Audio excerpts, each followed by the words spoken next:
Assalamualaikum warahmatullahi wabarakatuh dan selamat sejahtera. Jadi untuk chapter 5, tajuk dia adalah Evaluation and Verification Process.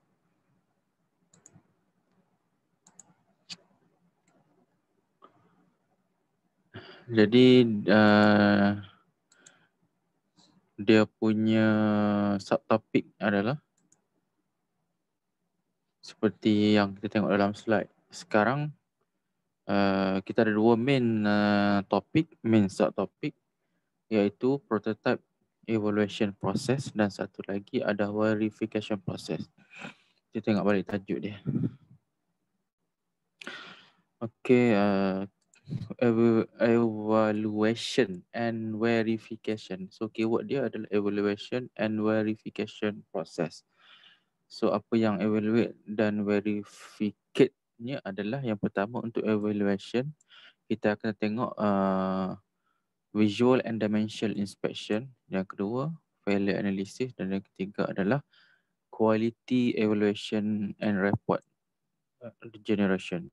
Untuk verification pula, kita akan pergi kepada 5 subtopik, iaitu proses dan method yang berlaku dalam verification. Lepas tu prototype determination, apakah kat sini kita tengok apakah yang dimaksudkan dengan prototype.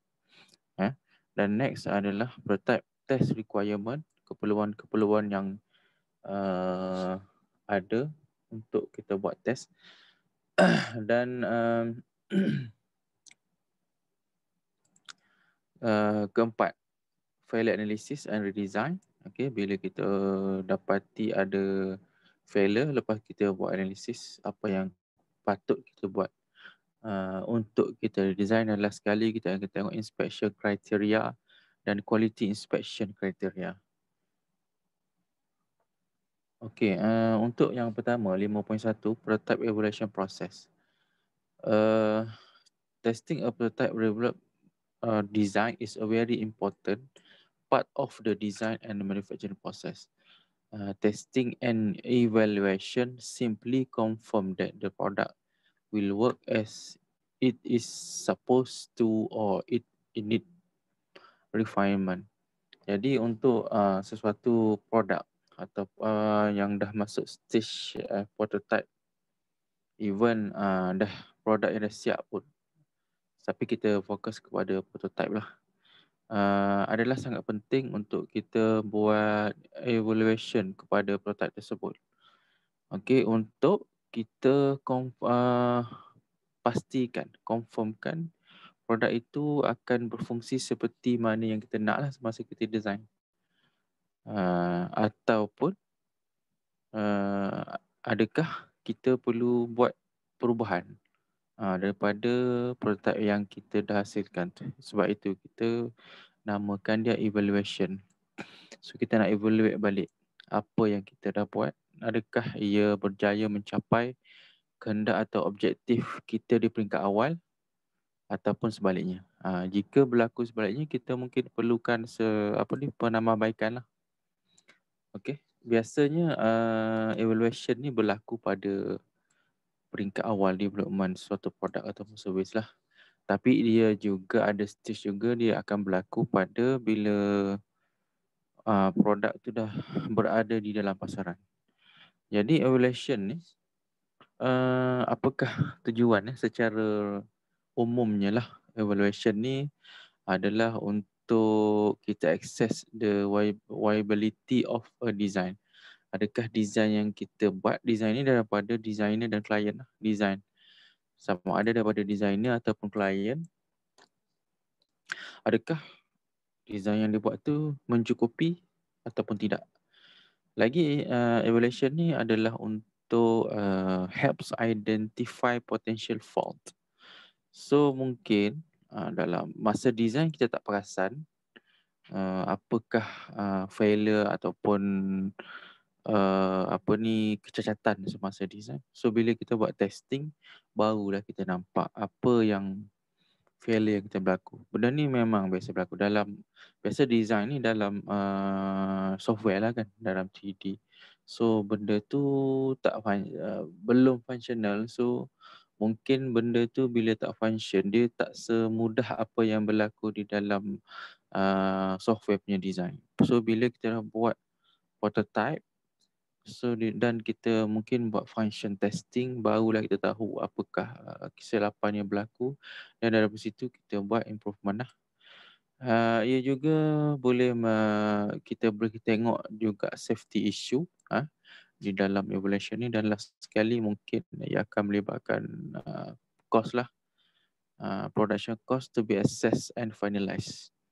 Jadi mungkin manufacturer dia ada cost yang berbeza lah, ada cost yang berbeza.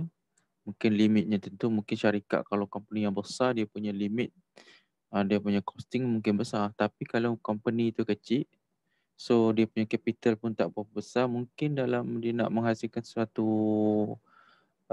produk ataupun service, so dia kena limited lah. Jadi kat situ lah kita tengok daripada evaluation tu, kita mungkin manufacturer tu boleh nilai balik berdasarkan limit yang dia ada lah.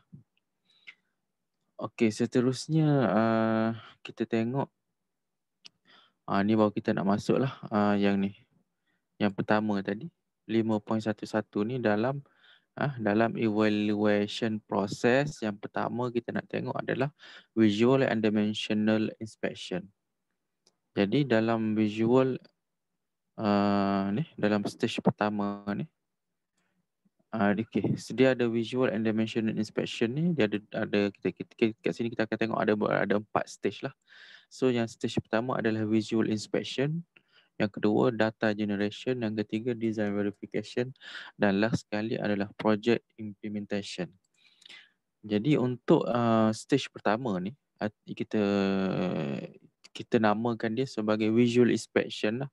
So visual inspection ni kita boleh imagine lah, visual ni maknanya secara visual. So simply ia adalah satu simply a review of the overall condition of the part in the term of reproducibility, quality and its present state of deterioration ataupun wear and tear. Jadi kita boleh tengok secara roughly visual inspection, tahu kan visual inspection ni kita tengok lah. Tengok, kita belek-belek sikit, so dari situ kita boleh tahulah adakah berlakunya sebarang kerosakan ataupun ada function yang rosak ataupun perlu diperbaiki ataupun dysfunction. Okay, so untuk visual inspection ni adalah more on basis of information collected and reviewed. So dia secara asas saja. Dan seterusnya kita tengok stage yang kedua, kita panggil sebagai technical data generation. So untuk level ni, technical data generation ni, kita perlu lebih detail lagi lah. Jadi mungkin akan produk tu ataupun full assembly tu kita kena disassembly balik ataupun decompilation balik original product tu. Maknanya kita kena buka balik lah, yang mana kita nak tengok tu kita kena buka balik, check balik kat mana masalah ataupun failure yang berlaku. So untuk technical data generation dia memerlukan masa dia time consuming, dan the object is to develop a complete and unrestricted technical data package. So dia akan melibatkan atau menghasilkan kita panggil technical data package dalam bentuk apa, iaitu engineering drawing lah. Kalau ingat lagi engineering drawing ni, daripada situ kita boleh tahulah, kita boleh tahu ataupun kita boleh tentukan configuration of the component. Configuration ni maksudnya kepelbagaian design. Mungkin satu jenis produk tapi ada beberapa configuration. Mungkin untuk model pertama, part A ni panjang sekian. Untuk model kedua, dia still menggunakan part A tapi panjang dia mungkin Y. Part A tadi, part A panjang dia, untuk design A panjang dia X, design B panjang dia Y. Itu contoh. Jadi ia juga kita boleh kita boleh letakkan dia sebagai additional inspection ataupun quality assurance requirement. So daripada engineering drawing ni, kita boleh mention lah inspection apa yang kita perlu. Kalau ingat drawing dalam welding kan, dia ada simbol-simbol dia tu. Itu contoh. Dan quality assurance requirement. Quality assurance ni melibatkan quality lah, atau dia lebih kurang kepada QC, quality control. Tapi QA ni dah beza sikit lah. Tapi dia lebih kepada, kedua-dua tu adalah lebih kepada quality control lah. Dan seterusnya ada pada stage yang ketiga, kita akan tengok design verification. So kita tengok balik yang pertama tadi inspection, lepas tu kita buat technical data generation, dan yang ketiga kita buat design verification lah. So data-data yang kita generate tadi, kita kena verify balik. The verification method require two separate operation, iaitu prototype fabrication dan prototype testing to be conduct. Yet the outcome is dependent on the completeness of the data to achieve success on both area.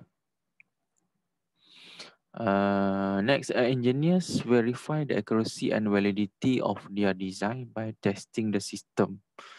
Okay, creating prototypes and experimenting with the result. Jadi cara untuk verification ni kita tengok kat sini adalah testing ataupun prototypes dan buat melalui experimental lah. Experimenting ni contoh kita boleh kata sebab contoh endurance test. Endurance test contoh kalau dia design satu laci. So dia akan contohlah dia boleh buat testing buka tutup laci tu sampai berapa ratus ribu ataupun mungkin million baru sampailah benda tu rosak lah. Itu contoh experimenting. Jadi yang stage terakhir adalah project implementation. So dah complete 1, 2, 3 barulah dibuat implementation lah. Jadi implementation ni mungkin dia daripada design asal ataupun produk asal. Mungkin dia buat innovation lah setelah kita tahu ni.